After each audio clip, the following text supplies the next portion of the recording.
Hello friends, welcome to Kunjal's kitchen.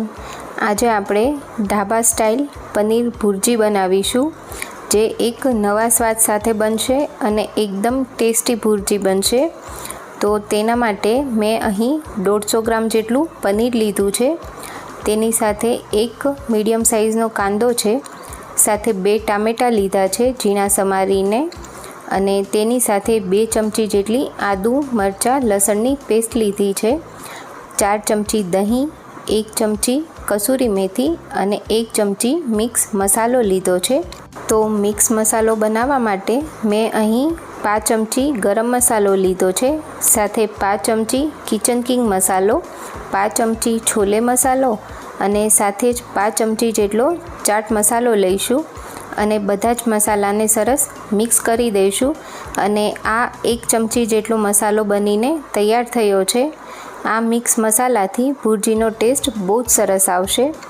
હવે આપણે ભુરજી બનાવવા માટે 2 ચમચી જેટલું ઘી લીધું છે અને તેની સાથે 2 ચમચી તેલ લઈશું. તો ઘી લેવાથી ભુરજી એકદમ સ્વાદિષ્ટ લાગે છે. હવે તેલ ઘી ગરમ થાય એટલે તેની અંદર એક મીડિયમ સાઇઝનો કાંદો ઝીણો સમારીને લઈ લઈશું અને કાંદાને આપણે સાંતળી લેવાનો છે. તો 2 થી 3 મિનિટ આપણે કાંદો સાંતળીશું.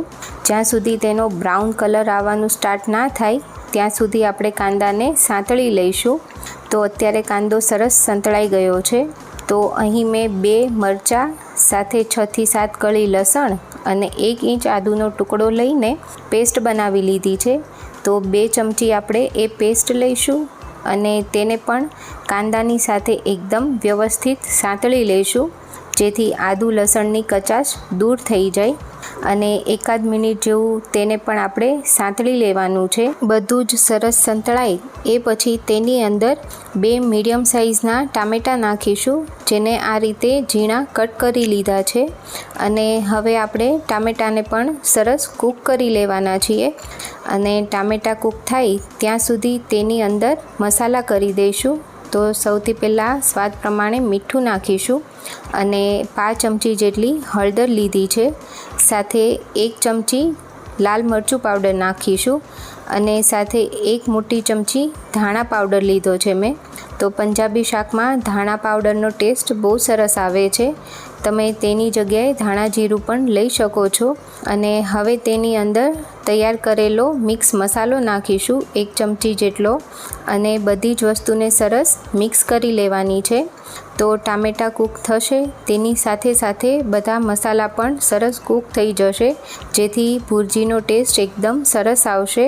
તો 2 થી 3 મિનિટ જેવું આપણે ટામેટાને કૂક કરીશું અને વચ્ચે વચ્ચે આ રીતે ટામેટાને મેશ પણ કરતા જવાના છીએ. અને સરસ તેલ ઘી છૂટું પડે એ પછી તેની અંદર 2 થી 3 ચમચી જેટલું પાણી એડ કરીશું અને ફરીવાર બધી જ વસ્તુને મિક્સ કરી લઈશું.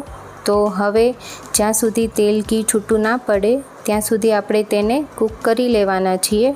અને એ પછી તેની અંદર થોડા ધાણા નાખીશું અને સાથે 4 ચમચી જેટલું દહીં નાખવાનું છે. તો આ મેં મોળું દહીં લીધું છે. અને દહીં નાખીએ તો ભુરજી એકદમ સરસ ક્રીમી બને છે અને તેની ગ્રેવી પણ બહુ જ સરસ બને છે. તો એકવાર આ રીતે દહીં નાખીને ભુરજી ચોક્કસથી ટ્રાય કરજો. હવે આપણે તેને ઢાંકીને 2 થી 3 મિનિટ જેવું કૂક કરી લઈશું. તો 2 થી 3 મિનિટ કૂક કર્યા પછી જોઈ શકાય છે કે ઉપર એકદમ સરસ તેલ ઘી છૂટા પડી ગયા છે. અને હવે આપણે બધી જ વસ્તુને સરસ મિક્સ કરી લઈશું. વચ્ચે વચ્ચે આપણે ચલાવતા રહેવાનું છે, જેથી નીચે બેસે નહીં. અને હવે લાસ્ટમાં આપણે તેની અંદર 150 ગ્રામ જેટલું પનીર નાખીશું. તો અહીં હું પનીરને આ રીતે હાથથી ક્રમ્બલ કરીને લઈ રહી છું. તમે પનીર છીણીને પણ નાખી શકો છો. અને હવે પનીરને પણ સરસ ગ્રેવી સાથે મિક્સ કરી લેવાનું છે.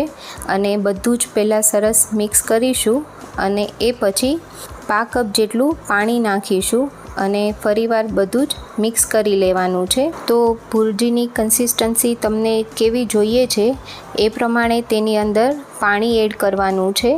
તો અત્યારે પા કપ પાણી એડ કર્યા પછી મને હજુ જરૂર લાગે છે તો હું ફરીવાર પા કપ જેટલું પાણી એડ કરી રહી છું અને ફરીવાર બધી જ વસ્તુને સરસ મિક્સ કરી દઈશું। તો કન્સિસ્ટન્સી તમે તમારી ઈચ્છા પ્રમાણે રાખી શકો છો। અને એ પછી લાસ્ટમાં 1 ચમચી જેટલું બટર નાખીશું। તો ભુરજીમાં આ રીતે લાસ્ટમાં બટર નાખવાથી ભુરજીનો ટેસ્ટ એકદમ મસ્ત આવે છે। અને સાથે 1 નાની ચમચી જેટલી કસૂરી મેથી નાખીશું। તો મેથીને આ રીતે હાથથી થોડું મસળીને નાખીશું અને થોડા લીલા ધાણા નાખીશું।